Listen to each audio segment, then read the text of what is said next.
Hello friends, চলে এসেছি তোমাদের সামনে আজকে একটা বিয়েবাড়ির ভিডিও নিয়ে। তো বিয়েবাড়ি যাবো বলে ফার্স্টেই চলে এসেছি কিন্তু বিয়ের গিফট কিনতে। তো গিফটটা কিনে কিন্তু আমরা সন্ধ্যেবেলায় রেডি সেডি হয়ে সোজা চলে গেছি বিয়েবাড়ি।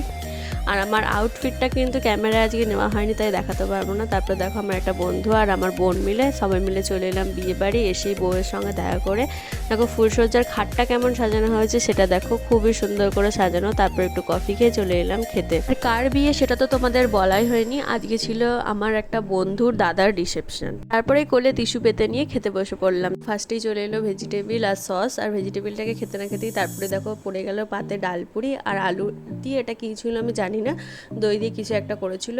আর খাবারগুলো খেতে কিন্তু সবগুলোই খুবই টেস্টি হয়েছিল। চলো ঝটপট করে খেয়ে নিই। তারপরে চলো ডালপুরি দিয়ে আর এই আলু রেসিপিটা দিয়ে একটু অনেক মানে লাগিয়ে খাওয়া যাক, কেমন লাগে খেতে। চলো খেয়ে দেখি। আর এটাও খেতে কিন্তু খুবই ভালো ছিল। আর ডালপুরির ভিতরে দেখো ডালে কিন্তু পুরো ভর্তি। তারপরেই দেখো পাতে চলে এসেছিলো চিকেন আর সাদা ভাত, যেহেতু আমি পোলাও খাই না পোলাও দিয়েছিল। তারপরে চলে এসেছিলো চাটনি পাঁপড়, আর আমি যেহেতু মিষ্টি খাই না তার জন্য আমি মিষ্টিটা নিয়ে আর দিয়ে দিয়েছিলো পান মশলা।